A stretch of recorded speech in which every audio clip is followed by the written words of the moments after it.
बच्चों, हमारा कैपेसिटर का चैप्टर कंप्लीट हो गया था। कैपेसिटर के चैप्टर के डाउट्स वगैरह भी हमने डिस्कस कर लिए थे और कर लेंगे अगर कुछ हैं तो। आगे हम चला रहे हैं करंट इलेक्ट्रिसिटी। तो आज हमारा न्यू चैप्टर स्टार्ट कर रहे हैं हम, करंट इलेक्ट्रिसिटी। एक्चुअली ये चैप्टर बहुत इंटरेस्टिंग चैप्टर है और ये मेरे को लगता है 12th क्लास की फिजिक्स का सबसे इंटरेस्टिंग चैप्टर है और सबसे ज़्यादा मतलब इस चैप्टर में अलग अलग तरह के न्यूमेरिकल्स हैं, लेकिन एंजॉयबल है, सारा एंजॉयबल है, मजा आएगा। करंट इलेक्ट्रिसिटी में जब हम करेंगे तो सबसे पहली बात आ जाती है करंट की। करंट की सबसे सिंपल डेफिनेशन है, करंट की सबसे सिंपल डेफिनेशन है I equal to q upon t, charge upon time. Charge भी स्केलर क्वांटिटी है, टाइम भी स्केलर क्वांटिटी है, इसका मतलब करंट भी स्केलर क्वांटिटी है। लेकिन मैं आपको बताऊं कि ये करंट जो है इसको कभी कभी टेंसर भी बोल दिया जाता है। अब आप कहेंगे सर ये क्या बला आ गई, है ना। एक्चुअली टेंसर क्या है, बेसिकली एक इस तरह की क्वांटिटी है जिसकी कोई डायमेंशन नहीं होती, वो सॉरी डायरेक्शन नहीं होती, कोई डायरेक्शन नहीं होती, लेकिन फिर भी वो ओरिएंटेशन पर डिपेंड करती है। तो वो तो डिपेंड करता ही है, आप जानते हो कि अगर आपने रेजिस्टेंस वायर को ऐसे रख दिया तो करंट ऐसे फ्लो हो रहा है।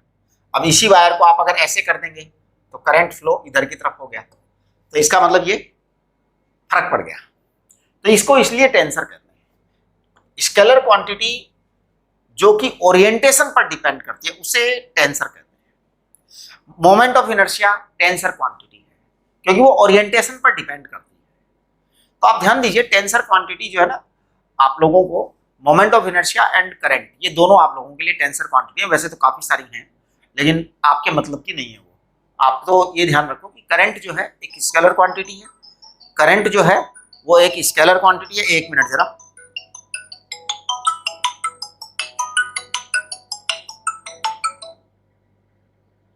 जस्ट अ मिनट बस। हाँ जी, ओहो ये क्या फोन बीच में टपक पड़े। हाँ, तो मैं क्या कह रहा था, करंट एक स्केलर क्वांटिटी है लेकिन ओरिएंटेशन पर डिपेंड करती है कि वायर को कैसे रखा गया है, ऊपर रखा गया है, नीचे रखा गया है, इट डिपेंड्स। तो इसलिए उसको टेंसर कहते हैं। अब हम बात करते हैं कि अगर मैं आई को डिफरेंशियल फॉर्म में लिखना चाहूं तो मैं कहूंगा कि I is equal to D Q upon D T. I is equal to D Q upon D T. तो डी क्यू इक्वल टू होगा आई डी टी, इसलिए Q is equal to integration I D T. This is total amount of charge flow, this is total amount of charge flow, total amount of charge flow, total amount of charge flow. अच्छा, इसको हम पता है क्या कह सकते हैं, जैसे देखो कैपिटल Q को पता है हम कह रहे हैं इंटीग्रेशन आई डी टी। इसका मतलब ये होता है area enclosed by current time graph, area enclosed by current time graph. Yes, अगर आपको कहीं पर करंट और टाइम का ग्राफ दिया हुआ है और अमाउंट ऑफ चार्ज पूछा है कि भाई इस करंट टाइम ग्राफ में अमाउंट ऑफ चार्ज कितना फ्लो हो गया, तो कुछ नहीं करिए, आप करंट और टाइम के ग्राफ का जो एरिया है ना वो निकाल दीजिए। जैसे मान लो ये आपका करंट और टाइम का ग्राफ है, करंट एंड टाइम, पता नहीं कैसा ग्राफ है, मान लो ये इस तरह का ग्राफ है, राइट। अब कहा कि भाई t इक्वल टू 0 से लेके आप t इक्वल टू t तक का चार्ज फ्लो का अमाउंट बताइए। कुछ नहीं करना, आपको ये वाला एरिया निकाल देना है, चार्ज फ्लो का अमाउंट आ जाएगा, राइट। लेकिन एरिया निकालना है IT graph and time axis के बीच का। तो ध्यान दीजिए, इसको मैं ज्यादा अच्छी तरह से डिफाइन कर रहा हूं, इसको थोड़ा सा मैं क्लियरली डिफाइन कर रहा हूं। Area enclosed between, area enclosed between current time graph and time axis. ध्यान देना, current time graph and time axis, and time axis, ये आपका जो है ना टोटल एरिया है, ये अमाउंट ऑफ चार्ज फ्लो आ गया पूरा का पूरा, राइट। चलिए, ये करंट की और चार्ज की आपस की रिलेशनशिप की बात हो गई। अब हम आगे बात करेंगे ओम्स लॉ की। ओम्स लॉ सब जानते हैं, इस पर मैं ज्यादा चर्चा नहीं करूंगा, है ना। हाँ, तो ओम्स लॉ पर हम ज्यादा बातें नहीं करेंगे क्योंकि आप लोगों को ओम्स लॉ सबको पता है, ये इतनी खास इंपॉर्टेंट बात भी नहीं है ना। ओम्स लॉ की डेफिनेशन पूछी जाती है, तो ओम्स लॉ की डेफिनेशन क्या होती है? When any current flows through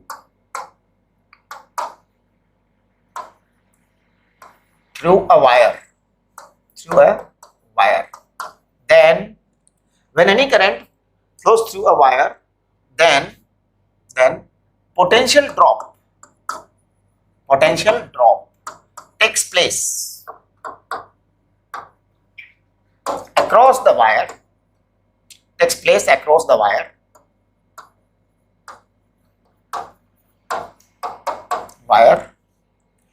equal to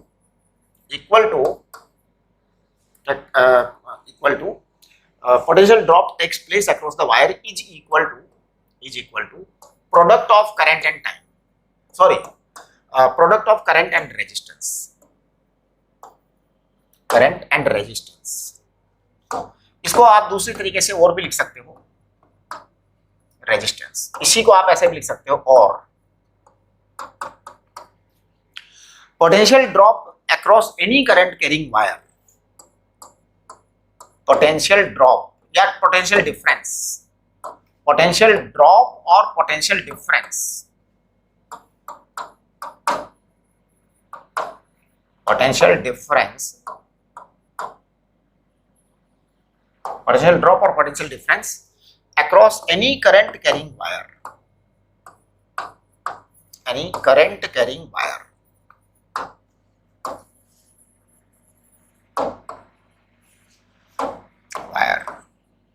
is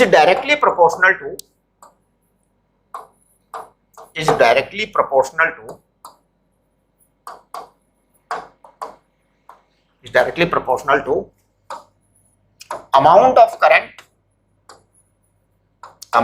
current flowing through the wire.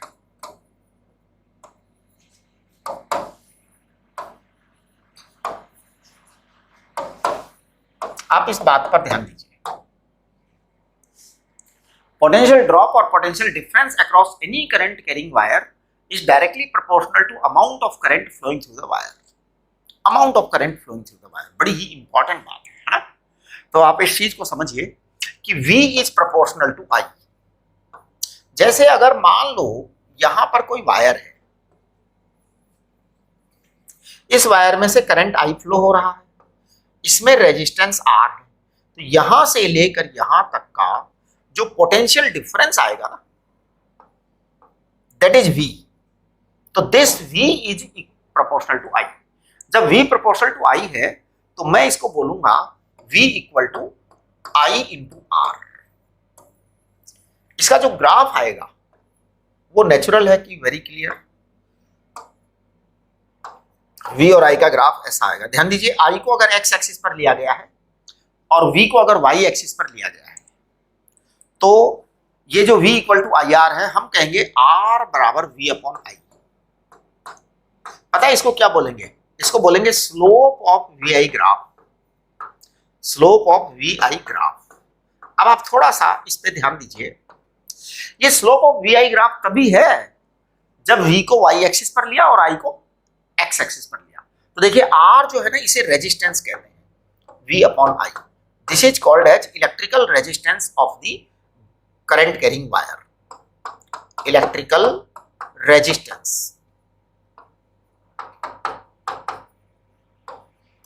Resistance of the current carrying wire. अब देखिए इसका फिजिकल सिग्निफिकेंस क्या है of the current carrying wire. Physical significance बड़ा सिंपल है कि भैया कहीं से कोई करंट बह रहा है तो एनर्जी का लॉस होगा, तो उसे एनर्जी लॉस हुई क्यों? उसको पोटेंशियल ड्रॉप कहते हैं एनर्जी लॉस को। Potential is measurement of the energy. Potential का लॉस हो रहा है, पोटेंशियल का फॉल हो रहा है, तो इसका मतलब लॉस हो रही है एनर्जी का। एनर्जी का लॉस क्यों हुआ? रेजिस्टेंस के कारण हुआ। ये रेजिस्टेंस एक बड़ी ऑब्वियस क्वांटिटी है और इस नेचर में एक भी वायर ऐसा नहीं है जिसका रेजिस्टेंस ना हो, यानी जीरो रेजिस्टेंस वाला वायर हमें अभी तक नहीं मिला है। हाँ जी, नहीं मिला। ये सुपर कंडक्टर की बात हो रही है, लेकिन अभी तक मामला सेट नहीं हुआ है, अभी तक हुआ नहीं है कुछ। ठीक है, चलिए हम आगे बढ़ते हैं। तो ये आपका ओम्स लॉ है। तो मैं जरा ओम्स लॉ को थोड़ा सा डिटेल के अंदर लेके जा रहा हूं, है ना। तो देखिए जी, as per Ohm's law I equal to V upon R, है ना, और V इक्वल टू IR, और R equal to V upon I। अब देखो यहां पर बड़ी ही इंपॉर्टेंट चीजें निकल के आ रही हैं, इंपॉर्टेंट चीजें निकल के आ रही हैं। सवाल उठता है कि क्या करंट V पर डिपेंड करता है। देखिए सुनना, मेरी लाइनें तो ध्यान से सुनना, मेरे मुंह से जो जो लाइनें निकल रही हैं उसको ध्यान से सुनना। पहला स्टेटमेंट है, क्या करंट V पर डिपेंड करता है, पोटेंशियल पर डिपेंड करता है। तो क्वेश्चन क्या है, current flowing through a wire depends upon the potential, yes और नो। तो yes. Current flowing through a wire depends upon resistance, answer है यस, है ना। किसी वायर से करंट का जो फ्लो हो रहा है क्या पोटेंशियल पर डिपेंड करता है, यस। रेजिस्टेंस पर डिपेंड करता है, यस, करेक्ट। चलिए, किसी वायर के अक्रॉस जो पोटेंशियल है वो क्या करंट पर डिपेंड करता है, यस। तो मैं कहूंगा पोटेंशियल करंट पर डिपेंड करता है, करेक्ट, राइट। क्या किसी वायर का जो पोटेंशियल है वो रेजिस्टेंस पर डिपेंड करता है, यस। तो इसका मतलब ये हुआ कि अगर हम लिखते हैं I depends upon V and R, तो बात एकदम सही है। I depends upon V and R, बात एकदम सही है ना। V डिपेंड्स, पोटेंशियल ड्रॉप और potential difference depends upon I and R। ये बड़ी बड़ी सीरियस बात है, दिखने में लग रहा है बड़ा आसान है, बड़ा आसान है, लेकिन अब देखो आप, R equal to V upon I, क्या R V पर डिपेंड करता है, क्या R I पर डिपेंड करता है। तो मेरा आंसर है no, no. Resistance of any wire, resistance of any wire, any wire, दुनिया का कोई भी वायर हो जी, resistance of any wire does not depend upon V and I। ये बात, does not depend upon V and I।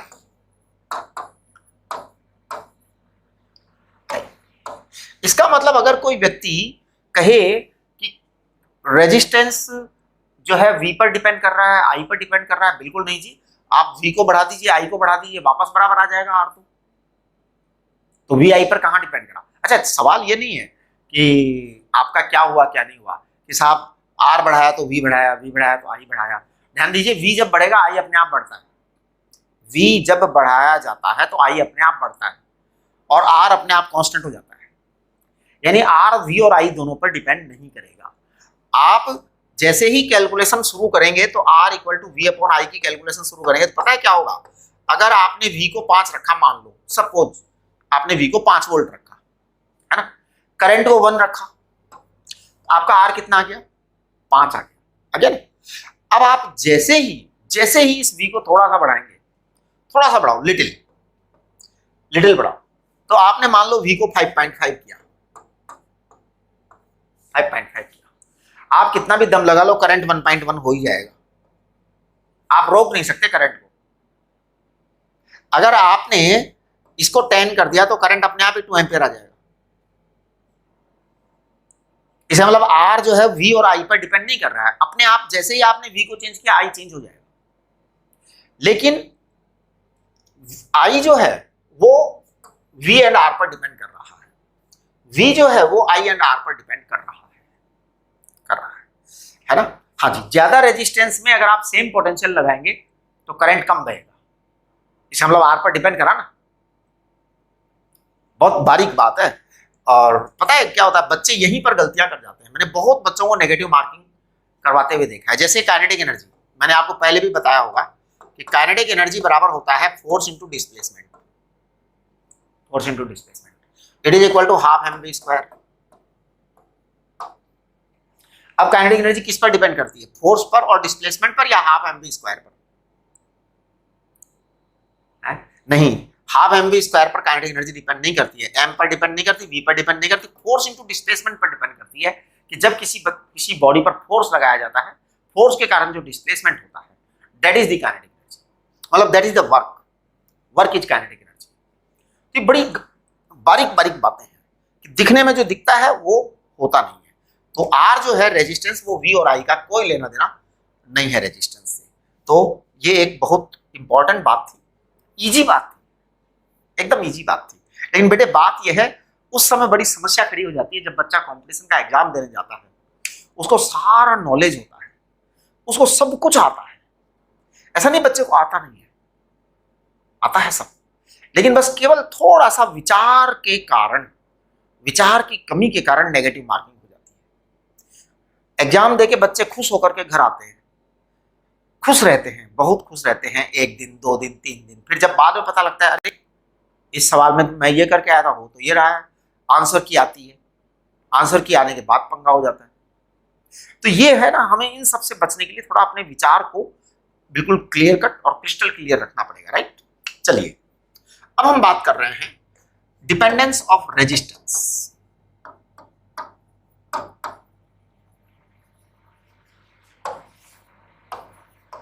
कि resistance आखिर किस किस चीज पर डिपेंड करता है। देखिए एक तो हमने कह ही दिया, नंबर 1 बात, क्या R does not depend upon V and I, ये बात तो क्लियर होगी, does not depend upon V and I, तो ये तो बात यहां पे खत्म। अब हम आते हैं आर की डिपेंडेंसी पर। R equal to rho L upon A, ये फॉर्मूला भी सब बच्चे जानते हैं। आज मैं इस फॉर्मूले पे ज्यादा बात नहीं करूंगा, कल इस फॉर्मूले को मैं डेराइव करूंगा, है ना। आज डेराइव नहीं करेंगे, तो अगले लेक्चर में इस फॉर्मूले को डेराइव करेंगे कि आया कहां से, ठीक है। R equal to rho L upon A, सब बच्चे जानते हैं रो इज रेजिस्टिविटी, रेजिस्टिविटी। अब ध्यान दीजिए, it is property of material, resistivity is property of material of wire. अब ये बड़ी इंपॉर्टेंट बात है, जैसे कॉपर की रेजिस्टिविटी फिक्स है, एल्यूमिनियम की रेजिस्टिविटी फिक्स है, सिल्वर की रेजिस्टिविटी फिक्स है, तो resistivity is property of material of wire, है ना।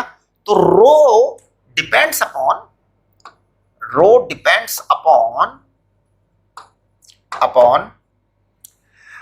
properties of material, rho depends upon properties of material, rho depends upon property of material, है ना। प्रॉपर्टी कैसी है, कॉपर की अलग प्रॉपर्टी है, सिल्वर की अलग प्रॉपर्टी है, एल्यूमिनियम की अलग प्रॉपर्टी है, आयरन की अलग प्रॉपर्टी है, हर मटेरियल की अलग अलग प्रॉपर्टी है, गॉड ने अलग अलग बनाया है, और अलग अलग बनाया तो उसकी रेजिस्टिविटी रो है ना। अच्छा, अब जैसे कॉपर की रेजिस्टिविटी रो है, तो चाहे आप इंडिया में चले जाएं, चाहे आप न्यूयॉर्क में चले जाएं, चाहे आप लंदन में चले जाएं, कहीं भी चले जाएं, कॉपर की रेजिस्टिविटी जो है वो रहेगी, करेक्ट। उस सेम टेम्परेचर पर, सेम टेम्परेचर, अगर सेम टेम्परेचर की कंडीशंस हैं, same temperature and pressure conditions हैं, प्रेशर कंडीशन तो हमारे एनवायरनमेंट में सेम ही रहता है ना, उसमें तो होता नहीं है चीज, टेम्परेचर का चक्कर पड़ता है। तो अगर टेम्परेचर सेम है तो रेजिस्टिविटी सेम रहेगी हर जगह पर, तो रेजिस्टिविटी आपके एल और ए पर डिपेंड नहीं करती है। अब देखिए आर डिपेंड्स अपॉन, ये बात, R depends upon rho L and A, rho L and A, R depends upon rho L and A, है ना। अब यहां पर भी आप जब आएंगे ना तो अभी थोड़ा हम आगे बात करेंगे, बहुत गंभीर बातें हैं। R depends upon rho L and A, correct, ये तो ठीक है। अब ध्यान दीजिए आप, हमने कहा R equal to rho L upon A, rho resistivity of the material है ना, एल और ए है। अब यहां पर फिर मैं कहूंगा कि रो इक्वल टू क्या है, रो इक्वल टू है आर ए अपॉन एल। अब यहां फिर मैं कह दूंगा कि rho the resistivity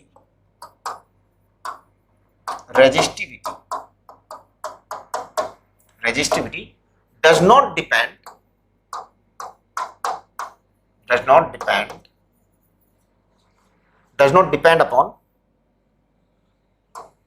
depend upon R, L and E. ये लो, rho the resistivity does not depend upon R, A, L. Resistivity R, A और L पर डिपेंड नहीं करती है, बल्कि R डिपेंड करता है रो L एंड A पर, ठीक है। अब जैसे length of the wire, length of the wire, आप कहेंगे लेंथ ऑफ द वायर ये है, ये है length of the wire R A upon rho, तो मैं कहूंगा हाँ ठीक है, लेंथ ऑफ द वायर ये है आर ए अपॉन रो। तो क्या length of the wire R A upon rho पर डिपेंड करेगा? नहीं, लेंथ ऑफ द वायर तो आपकी मर्जी पर डिपेंड करेगा, मेरी मर्जी पर डिपेंड करेगा। अगर वायर को लेने वाला मैं हूं तो कितना लंबा वायर लेता हूं, मैंने जितना लंबा वायर लिया वो लेंथ है, उसका आर ए और रो से कोई लेना देना नहीं है ना। तो this L does not depend upon R A and rho. Likewise A भी अलग है, ए भी डिपेंड नहीं करता। एरिया ऑफ द वायर तो उसकी मेक है, कंपनी की मेक है साहब। जिस कंपनी ने बनाया, पतला वायर बनाया क्रॉस सेक्शन एरिया कम हो गया, मोटा वायर बनाया क्रॉस सेक्शन एरिया ज्यादा हो गया। तो इसका एल से या रो से या आर से क्या लेना देना है? हाँ, ये है कि आर का लेना देना है एल और ए से, है ना। ज्यादा पतला वायर बन गया, ज्यादा पतला वायर बन गया तो ए कम हो गया, ए कम हो गया तो रेजिस्टेंस ज्यादा हो गया। तो ये थोड़ी डिपेंडेंसी वाली जो बात है ना, इसको आप थोड़ा समझने की कोशिश करो। Rho the resistivity does not depend upon R L A, R depends upon